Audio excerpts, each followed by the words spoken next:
안녕하세요, 메일튜브입니다. 지구상에는 너무나도 많은 무기가 있습니다. 크고 작은 외교적 분쟁에서 해결사로서의 역할을 톡톡히 하고 있는 것은 바로 항공모함이 아닐까 생각합니다. 이 항공모함이 바다 위에 떠있는 것만으로도 위압감을 느끼는데요. 육해공 전력 중 가장 신속하고 정확한 무기를 꼽으라면 많은 사람들은 전투기를 떠올릴 것인데요. 하지만 이 전투기를 써먹으려면 여러가지 요소가 필요합니다. 첫 번째 활주로, 두 번째 연료입니다. 만약 먼 거리의 작전을 할 때 공중 급유기가 없다면 작전 반경에 제약을 받게 됩니다. 그런데 전투기 정비와 급유를 담당하는 활주로가 바다에 둥둥 떠다니면서 적진으로 이동이 가능하다면 이야기는 달라집니다. 현대전 양상의 판도가 완전히 뒤바뀌게 되는데요. 세계에는 많은 항공모함이 존재합니다. 오늘은 시진핑의 자부심이라고 일컫는 중국의 항공모함 랴오닝함을 위주로 중국의 항공모함 전력에 대해서 알아보겠습니다. 랴오닝, 원래 이름은 바랴크입니다. 원래는 소련에서 만들고 있던 항공모함이었는데요. 소련의 갑작스러운 붕괴로 인하여 1992년 공정률 70%에서 건조가 중단되면서 우크라이나에 방치됩니다. 당시 항공모함을 건조할 기술이 없었던 중국은 소련에 도움 요청을 보내는데요. 하지만 당시 소련은 중국에 기술 판매를 하지 않았습니다. 당시엔 같은 공산권임에도 사이가 그리 좋지 않았기 때문이었는데요.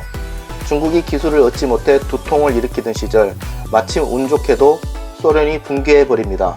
기회를 물은 중국은 우크라이나에 접근해서 항공모함을 구매해 오게 됩니다. 지금 중국 해군의 자존심은 랴오닝함이지만 구입 당시에는 마카오의 해상 카지노를 만든다는 개뻥을 들이파면서 우크라이나로부터 한화 약 240억 원을 주고 구매합니다. 하지만 문제는 그 당시 들여왔던 항공모함이 완전히 완성된 것이 아닌 녹슬고 방치된 빈 깡통 고철 덩어리였던 것이었습니다.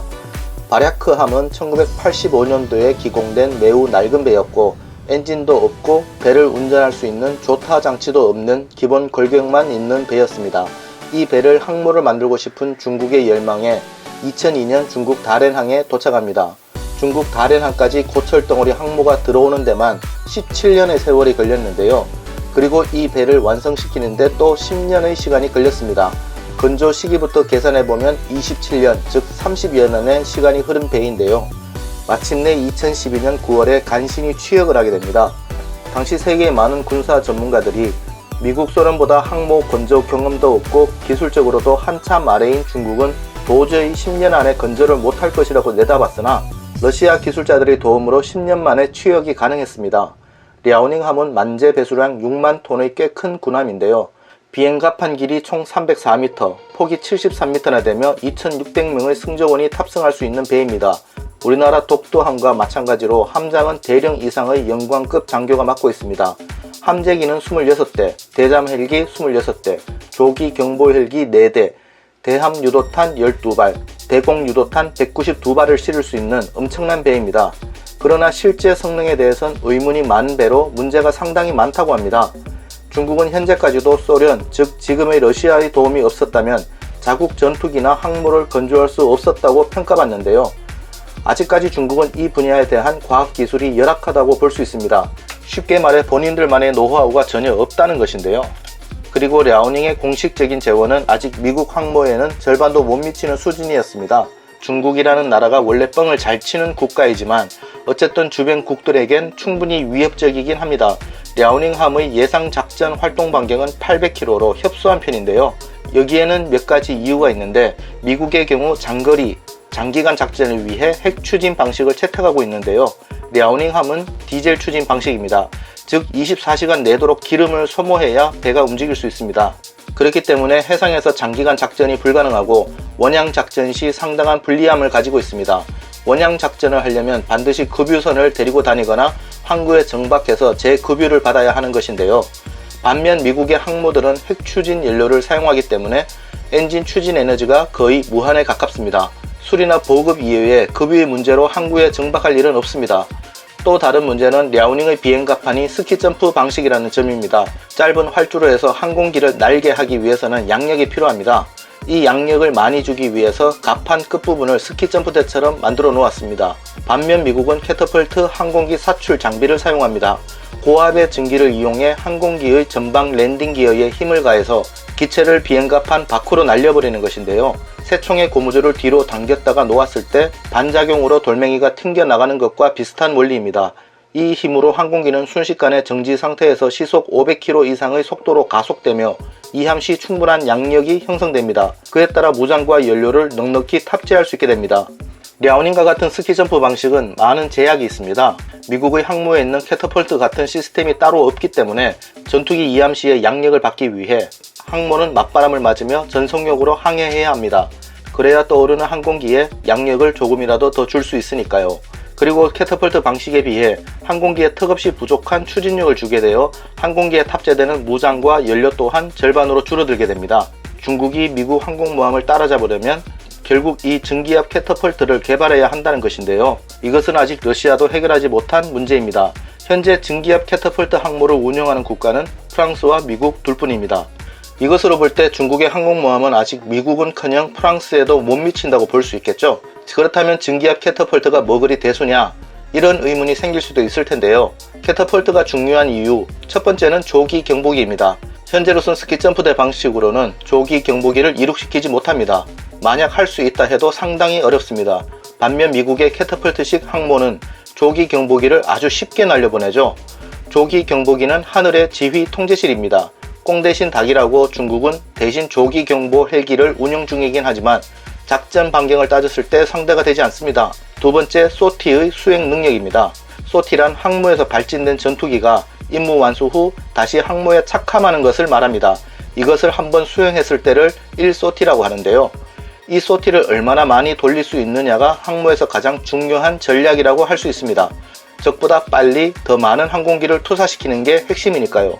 미국의 니미츠급 항공모함은 24시간 동안 200소티 이상을 수행할 수 있습니다. 예를 들어 한 개 편대를 발진시키고 그들이 돌아오기 전에 두 번째 전투기 편대를 발진시킬 수 있는 것인데요. 그리고 돌아오는 첫 번째 편대는 착함 후 바로 정비와 보급을 할 수 있습니다. 이와 같은 과정을 니미츠급은 24시간 동안 200회 할 수 있다는 것인데요. 이것은 지상의 공군 기지에서도 수행하기 힘든 수치입니다. 캐터펄트 덕분에 1분에 한 대 이상을 발진시킬 수 있으며 넉넉한 지하 경납고에 수십 대의 항공기가 수납됩니다. 하지만 중국의 스키점프 방식 비행 갑판에서는 이러한 소티가 불가능합니다. 디젤 추진 방식이다 보니 잦은 구비를 해야 하고 조기 경보기에 의한 작전 통제도 불가능하고 스키점프 방식이라 투사시키는 전투기의 무장과 연료도 절반이며 캐터펄트가 없어서 소티 횟수 또한 제한적이라면 과연 랴오닝함은 미국 항모와 싸움이 될까요? 이래서 비록 항공모함은 보유하고 있으나 그 항모가 캐터펄트식인가 아닌가의 차이가 해상 전력을 하늘과 땅 차이로 갈라놓는 것입니다. 실제 미국은 캐터펄트가 없는 강습 상륙함이나 경항모 등은 항공모함이라고 분류하지도 않습니다. 미국의 방식을 따르자면 랴오닝함은 항공모함이 아니라는 것이 되는 것이죠. 중국은 현재 세계 국방비 순위 2위의 강대국입니다. 세계의 공장이라 불렸을 만큼 커다란 산업 구조를 갖고 있는데요. 그럼에도 불구하고 세계 각국의 기술들을 해킹하고 강탈해 불법 복제품, 일명 짝퉁이라고 하죠. 시장 질서를 어지럽히면서도 뻔뻔한 행동을 하는 양심불량 국가입니다. 2016년 미국 FBI가 미국의 주요 기업 165곳을 조사한 결과 절반 이상이 산업 스파이에 의한 기술 유출 피해를 입었는데 이것의 95%가 중국의 소행으로 밝혀지기도 하였습니다. 유출된 정보들은 항공 및 군사 기술이었습니다. 현재 중국군이 운영하고 있는 무기의 많은 부분이 세계 각국의 무기들의 모방품으로 봐도 무방할 정도인데요. 중국은 2000년 초반 당시 항공모함 전단을 건조하겠다고 발표하였는데요. 항모 전단을 꾸리려고 한다면 먼저 함재기와 전투기가 필요했을 것입니다. 그래서 중국은 당시 러시아의 수호이 27SK를 라이센스 생산하는 것으로 계약을 체결합니다. 러시아도 중국이 설마 항모용으로 쓰리라고는 생각하지 못했던 것 같습니다. 그런데 중국이 뒤통수를 칩니다. 중국이 계약을 어기고 부품과 엔진을 무단 복제하기 시작합니다. 러시아의 전투기를 무단 복제해서 J-15 전투기를 생산해냈고 이에 러시아는 빡 돌아서 항공기 엔진 수출을 중단하게 됩니다. 중국은 전투기의 추력을 만들어주는 가장 중요한 요소인 엔진 기술을 제대로 구현할 수 없으니 스스로 복제해서 만들었지만 성능과 효율이 떨어지고 신뢰성에 문제가 있는 자체 생산 엔진을 쓰는 중입니다. 그렇다 보니 전투기의 성능 자체가 엔진 때문에 많이 뒤처진다라는 평가가 주를 이루고 있는데요. 그리고 이착함 훈련의 미숙과 함재기 기술의 한계로 인해 J-15는 비행과 이착함 중에 여러 번 추락 사고가 발생합니다. 현재 랴오닝함에서는 겨우 10여 대 정도의 함재기만 운영하고 있다고 합니다. 반면 미국이 10척이나 보유하고 있는 니미츠급의 경우 함재기만 70여 대를 운영합니다. 하지만 여기서 중요한 사실이 있습니다. 랴오닝함이 아무리 항모로서 쓸모없는 배라고 하더라도 중국은 이미 항공모함이라는 것에 손을 댔고 경험이 쌓여 시간이 지나면 기술은 분명 발전을 거듭할 것입니다. 그리고 다음 타입, 그 다음 타입이 나올 때마다 점점 발전할 것이 분명합니다. 이건 분명한 사실입니다. 그렇다면 우리나라는 어떻게 해야 할까요? 우리나라는 항공모함을 가져야 할까요? 오늘은 여기까지 하겠습니다. 감사합니다.